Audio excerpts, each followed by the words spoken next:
sudah seminggu kita berpuasa dan sudah seminggu kita dapat tarawih bersama-sama. Dan alhamdulillah masjid-masjid kita masih penuh lagi, ya. Dan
lagi bagus kenal Allah lagi bagus.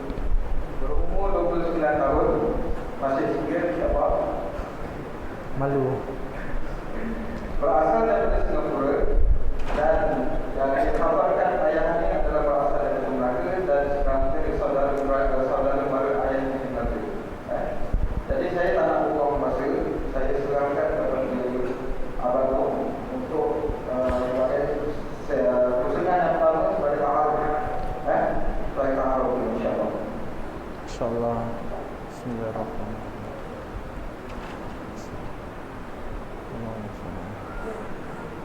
Assalamualaikum warahmatullahi wabarakatuh. Saya nama Muhammad Fadil. Bapak tak payah lah nama Fadil. And berapa banyak mic ni?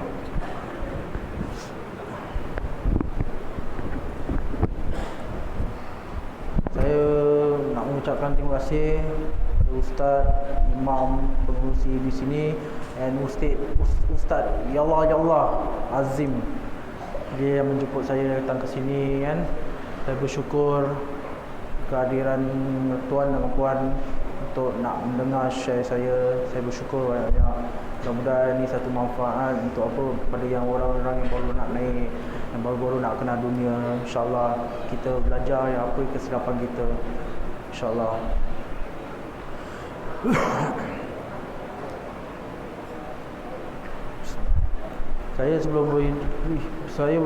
Sebelum berhijrah ni memang saya berkenali yang keluarga bapa saya semua kawan-kawan Cina. Saya bikin cut story pasal takut tak cukup time. Saya bikin singkat sikit. Saya sebelum berhijrah memang saya berkawan semua kawan-kawan Cina saya. Saya tak ada kawan Melayu dan saya tak suka kawan Melayu. Pasal saya bukan nama je orang Islam tapi perangai saya bukan orang Islam. So dari situ saya bercampur. Umur saya dah 12 tahun, saya dah masuk lokap untuk polisi punya lokap. And saya main lotang Cina, sembah berhala and caci-caci Allah, kutuk Allah, hina Allah, sampai mengatakan kalau Allah wujud dalam hidup kita, kenapa aku dalam keadaan susah Allah tak bantu aku? Kenapa kawan-kawan Cina aku, kebanyakan majoriti semua tolong aku? So dari situ saya tak percaya dengan kawan-kawan Melayu. Saya biasa kena hina dengan kawan-kawan Melayu saya. Saya biasa kena hina dengan orang-orang Melayu. Dan saya So dari situ saya macam tawati dengan kawan-kawan Melayu. Pak mic kuat betul. So dari situ saya berkenalan dengan orang kawan-kawan Cina kan. Buat yang tak senonoh, buat apa yang tak seharus, buat perempuan jadi perempuan pelacur, buat untuk lelaki jadi saya punya kuda, semua kerana semata-mata duit. Saya satu hari ni saya seperti macam satu hari kalau tak ada duit saya gelisah. So tu gelisah lah buat saya cari jalan untuk duit. Saya tak ada kawan Melayu, saya kawan Cina, semua otak orang semua duit kan. Dari situ lah saya bikin duit, keluar sana keluar sini. Dan satu hari ni saya kena pukul. Dengan orang kata ramai jugalah boleh tahan lah. Tapi alhamdulillah lah, sedangkan saya tak baca. Saya memang Al-Quran tak tahu baca, mengaji pun tak tahu baca, kenal huruf pun tak kenal, satu huruf pun tak kenal, baca bismillah, alhamdulillah tak kenal. So dari situ saya saya tak ambil indah pasal tentang agama Islam. Saya tak ambil indah pasal Allah. Memang saya dah hina Allah. So saya kena pukul sampai kena tikam, sampai tinggal saya pekak, saya sampai mati. Kian lambat 5 minit saya ke hospital, saya dah arwah dah. Tapi bila saya kat hospital tu, saya dah nyawa ikan, dah berjoget-joget macam joget dandu, dah hentak-hentak kaki semua. Tu dari situ saya macam, bila saya collapse tu, saya dah tak sadar. Bila saya nak ke balik ward, ke sick bay kan, saya sadar, saya duduk, saya boleh mengucap alhamdulillah. Sedangkan saya tak tahu apa alhamdulillah, saya tak tahu macam mana nak sebut alhamdulillah. Saya pun tak tahu baca bismillah, saya tak tahu baca huruf alif, saya pun tak tahu baca Al-Quran pun. Satu langsung putik pun saya tak tahu baca. So dengan segera hati saya tengah baring, saya bangun, alhamdulillah aku masih hidup lagi. Ini yang saya pelik. Saya macam okay fine, pasal mungkin saya lemah saya mengucap Allah alhamdulillah dah aku dapat hidup. Dari situ saya macam okay fine. Tapi bila saya for time being, saya macam saya recover diri saya. Saya lemah untuk seminggu. Saya susah jalan, saya lemah, nak jalan jatuh, nak bangun jatuh, semua jatuh. Pasal saya dah banyak tumpah darah, dan saya punya urat-urat kaki saya sebelah kiri saya sebab tak kuat. Tulang belakang saya ada clipper untuk tahan kasih kuat balik tulang belakang saya almost paralyzed. Urat 3 saya satu terbelah, memang pekak, sampai sekarang pekak. Cuma nak kena berbual kuat. Kalau depan-depan berbual kuat macam sebelah 3 boleh dengar lah. Tapi kalau berbual macam gini tak dengar terus. Cuma sini dia boleh dengar. So dari situ saya dah recover. Saya buat perangai kontol, saya buat perangai yang tak baik. Bila saya buat perangai yang tak baik, saya dah start isap dadah, saya start sabu. Sini kenal sabu bukan ais sabu. Kalau Singapura panggil ais. Tak ais, sejuk. Ini dua je. So saya dah isap sabu ni dah makan tahun. Sampaikan saya satu hari, saya dengan kawan saya, dengan saudara saya boleh duduk, and dengan segera mulut saya tak tahu macam mana saya boleh keluarkan, jom solat. Ajak solat kat dalam rumah, boleh sebut nama Allah, boleh baca doa, apa yang tak tahu, apa yang saya baca. Tu bila saya tengah high. Tapi bila saya tengah down orang kata barang dah habis, kita punya tu chemical dah down. Saya tak ingat Allah, saya tak tahu solat, saya macam bodoh. Bila saya hisap, berapa kali saya hisap nama Allah, saya ingat. Macam boleh solat, boleh berzikir, ingat Allah. Tapi bila tak ada tu benda, nama Allah pun satu kutip pun saya tak ingat. Saya macam fokus duit buat orang, duit buat orang, duit buat orang, duit buat orang. So dari situ macam saya bikin nekat lah diri saya. Saya rasa bosan pasal saya punya hidup memang kaki enjoy. Saya suka duit, money wise, buat segala-galanya duit boleh buat orang kata kita tak ada duit, kita tak boleh berbual. Tapi ni duit boleh berbual untuk kita. Tak payah kita berbual, kita ada duit, kita dah boleh berbual. Tu duit dah boleh berbual untuk kita. Itu prinsip saya dulu. So dari situ bila saya dah stop hisap dadah, saya fokus duit. Bila saya dah fokus duit tu, saya macam bila tahun 2014 bulan 12 saya kena pukul dalam rumah. Bekal-bekal orang kata bekal musuh saya, tak tahu macam mana dia boleh ikut saya Dah setahun lebih ke 2 tahun dia ikut saya. Saya ada pernah perasan ada 1-2 kereta ikut saya balik. Tapi saya bodoh, satu kelemahan, tiba ada orang beri salam. Saya ingat lagi, orang beri salam, mak saya buka pintu tu, diorang masuk attack saya. Bila diorang attack saya, alhamdulillah saya terfikir pula diorang tak tikam saya kasih mati. Bila diorang tak tikam mati, saya rasa macam lega lah. Tapi cuma masih kekeras hati lah. Cuma ada tone down sikit je. Tu saya rasa macam okay, kau nak buat aku, okay fine, tak apa. So bila saya 2015 tu saya mimpi kiamat bulan 2, bulan 3 saya mimpi kiamat. Seperti saya enjoy kat tepi-tepi pantai dengan perempuan, arak, dengan kawan lelaki, beach party lah. Beach party tu kan, beach party enjoy club itu. Jadi Sebelah hujung ni saya nampak laut ni datang dengan keadaan samar. Saya tak nampak pasal dia gelap. Saya dalam mimpi saya nampak macam samar-samar. Dia datang dengan setinggi dalam tingkat 8 9 gitu. Nak datang ke tepat. Pub. P-U-B. Pub. So bila ini pub kan, saya dah terfikir, saya cakap dengan kawan saya, jom, ni kiamat ni. Ni harus lari lah. Saya dah cakap, lari, ni kiamat. Tapi kawan saya macam buat bodoh. Saya pula yang pergi lari. Bila saya dah lari tu dah jauh. Bila saya toleh, itu laut tak ada. Kawan saya masih enjoy. Tak ada satu kutip pun apa-apa terjadi. Bila saya sadar tu, hati saya terasa apa? Saya takut mati. Bila saya mimpi tu, saya bangun, saya takut mati. Bila saya cakap, saya rasa tu takut mati tu, saya tak nak keluar rumah satu langsung pun. Nombor kontak semua saya tutup. Saya buat bodoh. Orang call saya tak layan. Orang nak ajak jumpa, nak deal benda pun saya tak layan. Buat bodoh. Saya dah takut. Saya takut keluar ni, saya kena mati je. Sekali satu hamba Allah ni, Wan, kawan baik saya, dia datang rumah dengan dia call saya. Dia cakap jom solat.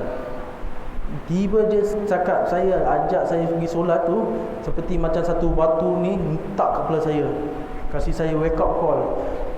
Sampaikan saya terfikir, kalau aku keluar rumah mati, apalagi aku duduk rumah, pasti matinya. Ajar tu anytime dia datang. Tak mestinya kita keluar rumah ajar tu datang. Tak, dalam rumah pun boleh datang. Dari situ saya dapat itu wake up call.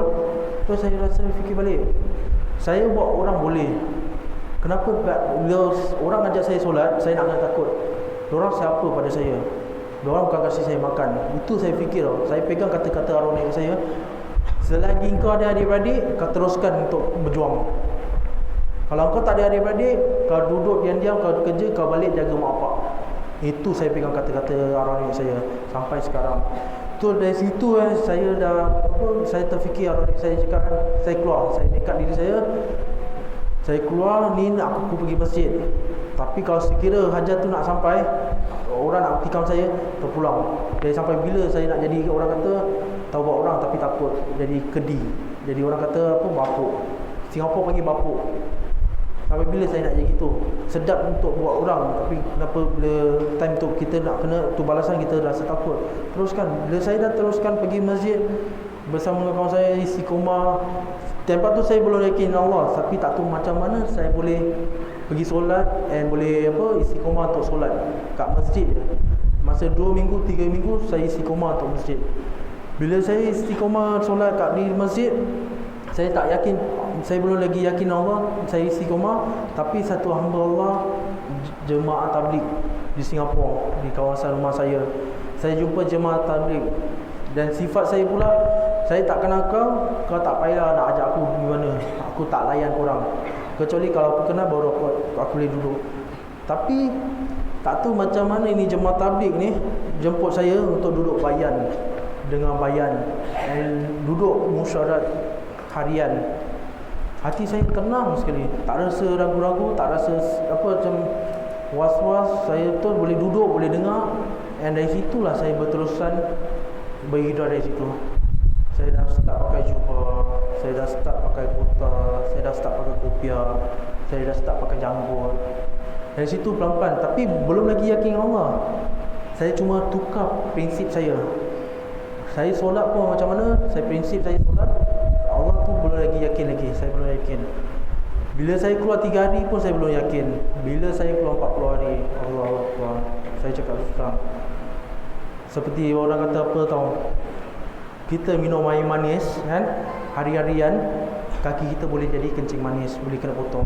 Tapi Allah tu berikan kemanisan iman dan berikan apa bantuan, dia punya manis tak akan potong kaki. Selama-lama manis sekali. Itulah Allah ni bantu. Bila saya keluar 40 hari, saya ceritakan, share sikit pasal 40 hari Saya keluar di Palembang. Bila saya pergi Palembang tu, saya dengan jemaah-jemaah Palembang, diorang ajak saya kursusi. Saya punya tugas suka kursusi je. Diorang gunakan saya jadi corak saya macam corak preman sana.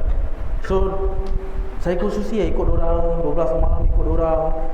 Kan satu hari ni saya keluar malam ni dengan 2 Singapura, 2 tempatan. And saya suka bawa motor. Motor saya tak suka tumpang lelaki, saya suka tumpang perempuan atau tumpang sendiri. Itu je prinsip saya dulu. Sampai saya keluar Palembang pun sama, saya suka bawa seorang je. So bila saya keluar tu, saya tengah berjalan nak pergi ni tempat ni, kawasan ni, nak jumpa preman kepala besar ni. Kian tazkir lah, kian apa, berkenalan, apa, berbual-bual pasal agama sikit kan, ta'aruf ke. Bila saya tengah bawa motor ni laju dengan kawan-kawan saya, rumah saya tu, sekali ada satu mak motor datang, dia gila saya. Kalau kena korang semua macam mana? Mesti korang kejar tak? Kejar apa? Saya kena kilas, saya kejar tau. Dah nafsu setan saya dah naik. Saya punya, orang kata tanduk setan dah naik lah. Pasal kaki saya pun setan kan, macam gitu lah. Setan saya dah naik, saya pergi kejar. Bila saya dah kejar sampai ke traffic light, saya toleh belakang, jemaah saya tak ada, tempatan jemaah pun tak ada. Bila saya ke atas motor, masa saya nak pergi ujung ke ujung depan 1 jam lebih, ke ujung ke belakang yang tempat kita datang, apa, dari masjid 3 hari yang tu kan, kat belakang 1 jam setengah. Saya dah sesat masa tu 3 jam lebih, 3 jam gitu. Bila tu saya cakap dengan Allah, ya Allah, kalau betul kau berikan aku hidayah, kalau betul kau wujud, kalau betul kau ada, kau bantulah aku dah sesat. Kau tunjukkan aku nak pergi tempat yang markas yang pertama saya sampai kat situ untuk surrender pasport saya dan kasih tempat road dah. Bila saya mohon, saya nak nangis okay, fine. Bila ya saya pelan-pelan, saya tak kenal road, saya tak kenal tempat. Tak tahu macam mana saya boleh teringat ni building macam pernah nampak. So ikut ni building, macam tergerak hati. Sedangkan kita keluar ni tak ada plan. Kalau apa-apa sesat, kita jumpa markas, tak ada plan langsung pun. Bila saya nampak ni building, okay, saya masuk ni building. Saya tu lalu, ni building pernah nampak ni, jual-jual kasut. Okay, saya masuk, pelan-pelan masuk. Pasal ni markas ni dia ke tengah, semua building apa, rumah sebuah-sebuah, kita keliru. Dari situ saya masuk lobok, dah cam tempat. Allah Akbar. Saya cakap terus, saya nampak jemaah saya semua tengah tunggu sana. Dan sedangkan saya tak ada bikin janji pun, kita tak bikin kalau sesat jumpa. Sampaikan saya ketawa, sampai saya nangis. Allah, sampai saya ke depan jumpa orang cakap, kau mana hilang? Kita ingat kau dah mati, syahid. Orang kita kalau kita keluar, orang kata syahid Tu saya cakap, okay, tak apa, saya ambil wuduk. Bila saya masuk masjid tu, saya sujud syukur. Saya berkata satu je, ya Allah, aku yakin pada Engkau. Aku baru tahu yang Engkau tu ada. Selama ni aku licik Engkau, aku hina Engkau, aku tak percaya Engkau yang Engkau ada selama ni. Dari situ saya mohon pada Allah, ya Allah, Engkau kekalkan aku dalam perjuangan saya. Jangan Engkau anda aku. Dari situ saya yakin dengan Allah sampailah sekarang. Dulu saya memang orang kata Allah tu tak ada lah, memang kau siapa nak percaya. Sedangkan angin kita tak boleh nampak, apa aku nak nampak engkau. Dan aku pun tak percaya.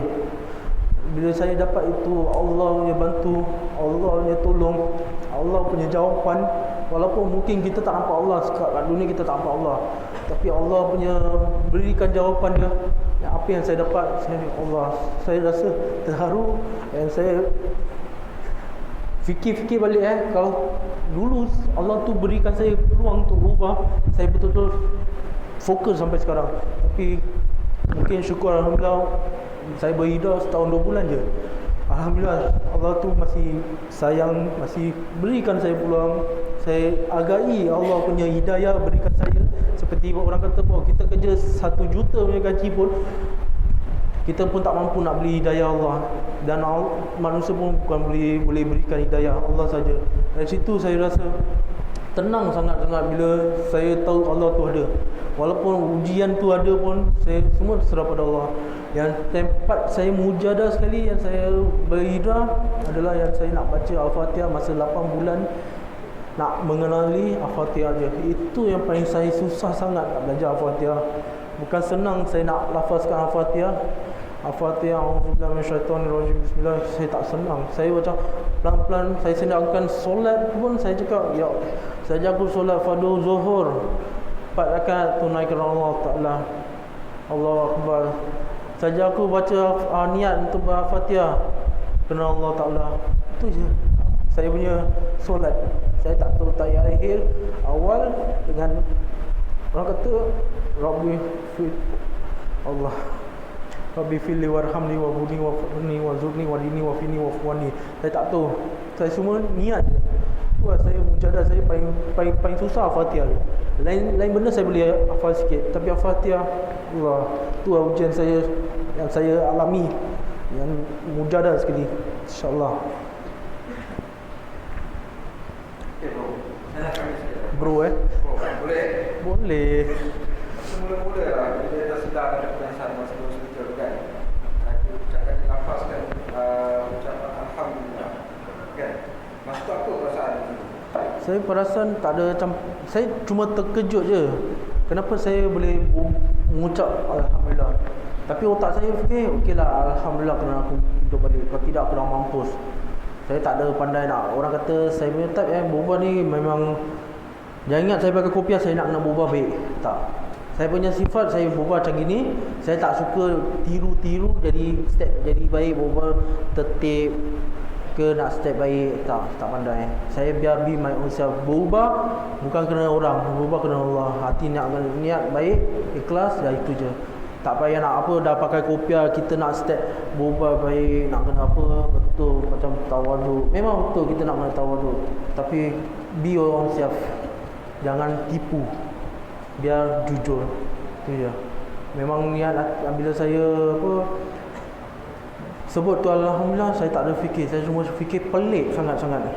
Macam asal boleh mengucap Alhamdulillah. Sedangkan sama juga dengan isap dadah. Macam mana saya boleh sebut nak solat? Macam mana saya boleh sebut Allah sedangkan saya benci dengan Allah, saya jijik dengan Allah? Itulah saya macam itu. Apa tu perkara, dua perkara yang saya sebut tu memang pelik dalam hidup saya. Bukan senang lah saya nak dapat mengucapkan nama Allah. Bukan senang saya nak mengucap Allah apa Alhamdulillah. Sedangkan saya tak belajar pun agama satu kutip. Itulah. Jadi sikit bantuan ataupun harapan kepada anak-anak ibu-ibu di sini yang berdasarkan pengalaman tu selama 20 tahun hidup dalam keadaan nakal. Nasihat sikit kepada kami di sini. Saya cuma cakap satu je. Minta maaf ya Ustaz kan. Saya cakap terus, saya bukan Ustaz untuk berikan nasihat, dan saya tak ada taraf untuk nasihat orang. Saya ni boleh share pengalaman saya untuk yang kepada yang sahabat-sahabat saya yang saya baru kenali, yang baru umur berapa sampai ke umur berapa. Itulah sahabat saya untuk share, bukan nasihat. Kalau nasihat Ustaz je boleh nasihat, tapi untuk share insya-Allah saya boleh share. Saya cuma boleh share satu je lah. Kalau korang saya mak bapak korang jaga diri korang baik-baik. Kalau korang nak mak bapak kita bersama dengan korang, kalau meninggal kau nampak kau dapat tanamkan mak bapak kita, janganlah buat benda perkara yang tak baik. Jangan sia-siakan hidup kita kat dalam. Mak kita habis harta kita untuk ziarah kita kat dalam, keluar masuk atau keluar hospital keluar masuk. So itu duit lagi bagus buat untuk belajar agama, lagi faedah. Kalau kita besarkan kaum kita, apa kita dapat? Sebaliknya mati katak atau paralyzed, atau kita buang duit untuk operation, atau neraka kita pergi. Ya, apa-apa benda yang kita buat. Tapi fikir balik. Saya kasih satu contoh je. Kita kepala, kita boleh ikut kepala kita. Kenapa atas tu, Allah tu kan, kita tak boleh ikut dia? Kenapa kita boleh ikut manusia yang kepala kita cakap kita boleh dengar? Kenapa Allah sedangkan suruh buat ni kita tak boleh dengar? Fikir dari situ lah. Allah lagi berkuasa pada ni semua. Kita siapa? Kita tak gigi je, jentik hilang. Kita tak gigi. Lagi baru kita berjuang untuk agama Allah, kita dapat akhirat lagi kemanisan dari dunia. Fikir balik lah. Kalau betul kawan dia tak ajak yang apa benda yang tak baik. Kalau betul kawan dia ajak yang kebaikan tempat, dia akan apa nasihat. Janganlah kau buat macam, walaupun 1000 kali kawan yang baik pun dia tak solat, tapi dia halang kita untuk apa, jangan buat benda tak bagus pun, itu pun kawan juga. Jangan kawan, kalau kawan dia tak akan musnahkan kita, dia tak ajar kita benda-benda jahat. Dia tak akan ajar benda untuk main perempuan. Oops, sorry. Ajak benda yang benda-benda mepek-mepek, sak dadah, menggatang dengan perempuan, tengok perempuan, wait, wah duduk sana sini dengan perempuan. Dia tak ajak gitu. Dia tahu hormat, dia tahu sayang kawan. Dia akan ajak ni tahu dosa ke apa. Itulah betul kawan. Fikir umur kita ni makin meningkat, sampai bila kita nak ikut perangai tak betul. Mati kita yang tanggungjawab sendiri tau. Kawan kita boleh tanggungjawab kita, aku ikut. Kalau dia boleh sign untuk aku pergi ke syurga, aku ikut dia. Kalau kawan tu betul yang boleh sign untuk saya syurga, saya akan ikut dia. Tapi kawan boleh janji kita boleh selamatkan kita kat kubur. Kawan kita boleh selamatkan kita ke syurga. Kawan kita boleh kasih mak bapak kita makan. Kawan kita boleh kasih kita tolong segala-galanya. Allahuakbar. Saya tak nak cakap, mungkin korang tahu macam mana kawan. Kalau sahabat, insya-Allah untuk sahabat yang berjemaah ke, yang bersolat sama-sama ke, insya-Allah saya yakin tak sikit tak banyak mesti orang akan timbang rasa, akan tolong antara satu sama lain. Tapi kalau kawan tepi luar tu, kawan macam saya masuk dalam, mana kawan saya? Mak saya yang pakai kereta 4 roda tu, yang kaki tak kuat, pakai duit sendiri untuk naik teksi, turun teksi, naik kereta roda. Mana kawan saya yang janji ya nak kasih duit untuk visit saya? Mana? Tak ada. Janganlah ikut macam saya. Jangan ikut orang kata kau boleh jauhkan. Kita sayang mak bapak kita lagi bagus dari kita sayang kawan kita. Kita sayang kawan kecuali yang dia lah yang selama-lama untuk berikan nasihat. Itu je saya boleh nasihat. Tapi satu je lah, tak maaf kalau saya punya cakapan yang tak baik, saya minta maaf. Mungkin saya share je lah, saya ni bukan baik, saya masih jahat lagi. Saya masih orang kata kucing kurang tepi jalan. Saya masih orang kata masih nak mengenali agama Allah. Saya masih mencuba mencari agama Allah.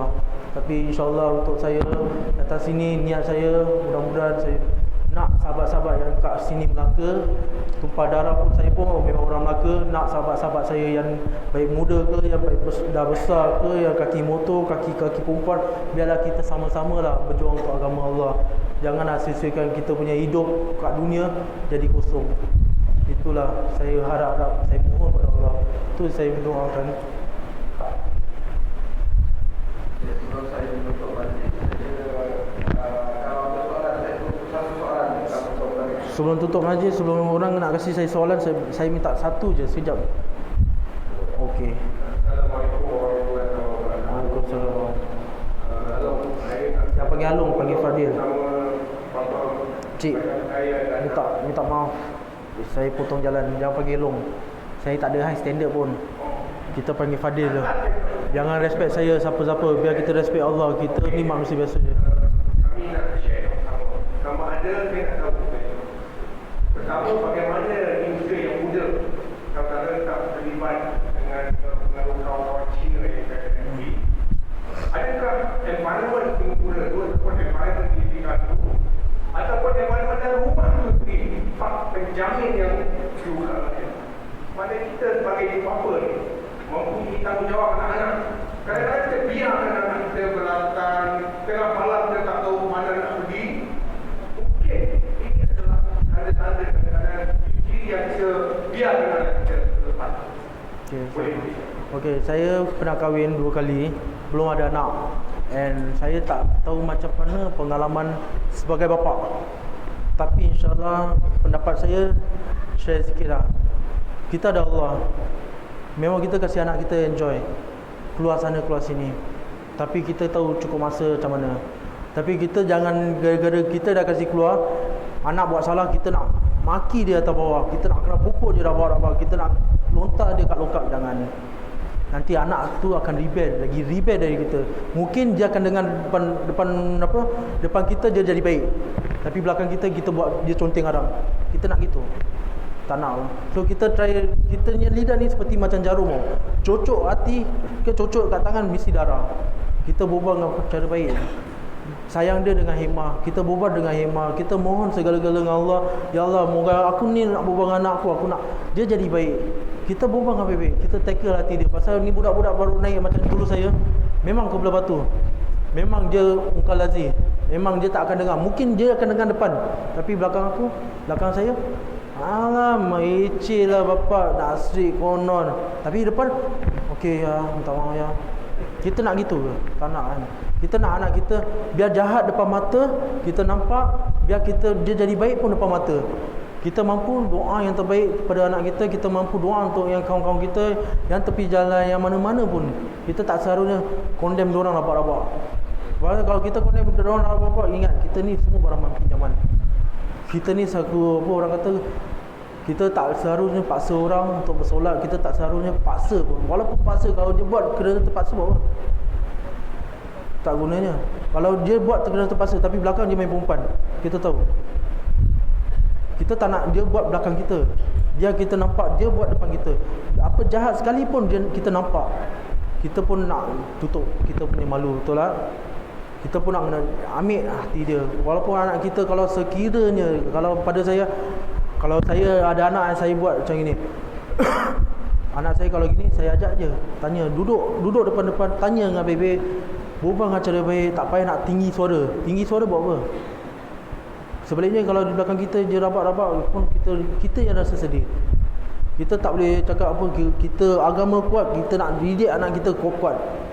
Kalau didik anak kuat-kuat pun, sekali belakang kita dia keluar dengan perempuan lain, pergi hotel, ketuk sana ketuk sini, kita yang rasa malu. Kita besar-besarkan anak kita, kita lagi ajar mengaji sana sini. Jadi dia sendiri yang memalukan kita. Kita doa yang terbaik je. Kita doa moga dia dapat jalan yang terbaik. Walaupun dia jahat sekalipun, macam mana pun, kita ajak dia belajar agama pun, kita, ya Allah, mudahkan, kekalkanlah dia istiqomah. Ya Allah, aku tak nak anak aku jadi gini, ya Allah. Ya Allah, Engkau saja yang tahu. Aku ni tak apa-apa. Aku semua serah pada Engkau saja. Kita doa aja. Tak payah nak marah-marah. Kalau saya ada anak pun, saya akan duduk berbual-bual, tanya apa kau nak sebenarnya.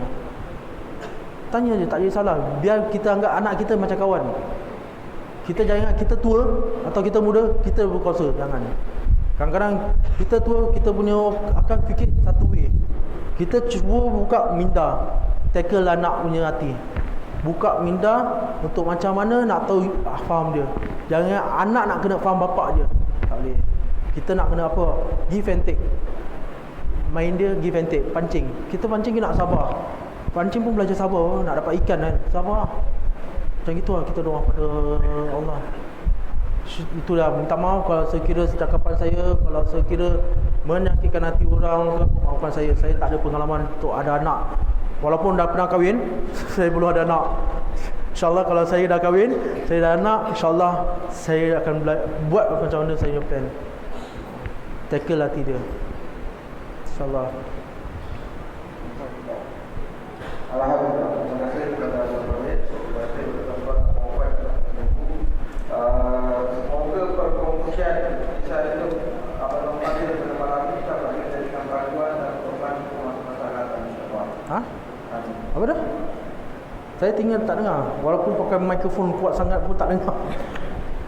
Pun dah ada motivasi. Okey, saya bersyukur saya share, harap maafkan saya. Tapi lastnya saya minta harap jangan kecil hati, jangan ambil hati. Kalau ambil hati, serahlah. Saya tahu saya salah. Yang baik korang, yang jahat salah pun saya. Tapi saya cuma terangkan satu je. Kalau boleh, kita sebagai orang Islam, baik yang orang pakai pudar, yang orang pakai nikab, yang pakai tudung, yang pakai kopiah, yang jubah, kota, apa, pakcik, abang, kakak, makcik, semua satu je. Jangan sesekali ingat kita dah solat, kita baik.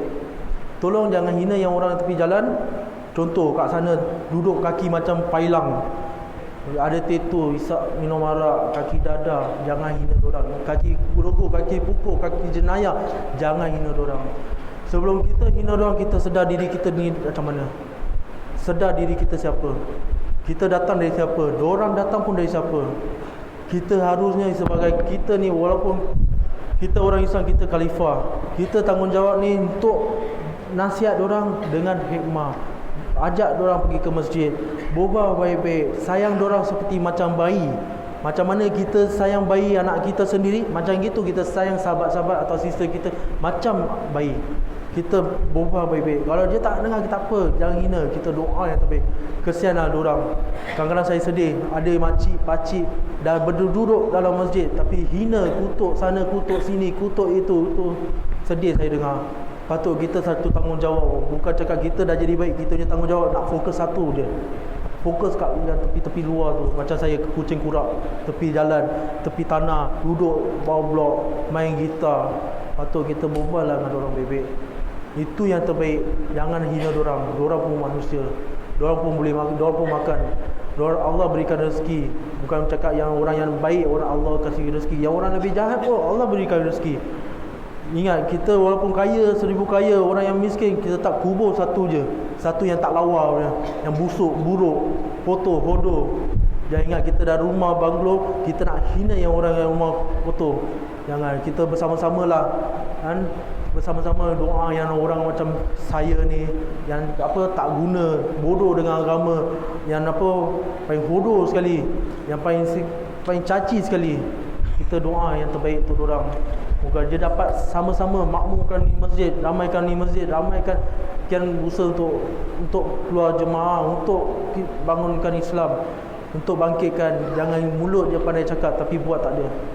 Orang Islam, yes Islam, tapi kebanyakan Melayu cakap ibarat ting kosong. Jangan macam gitu. Biar kita bercakap, biar berapi, biar itu menjadi nyata. Kita doa. Kalau nak jadi nyata, kita doa aja.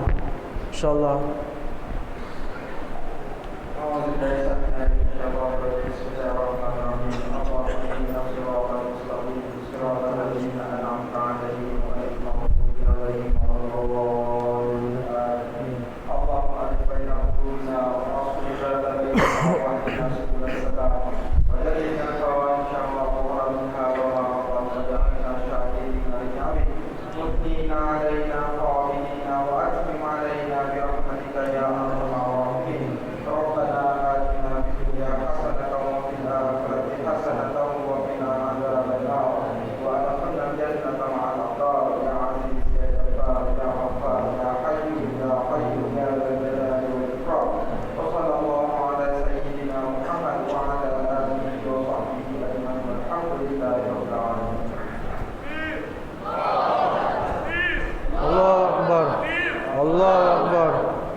Ada.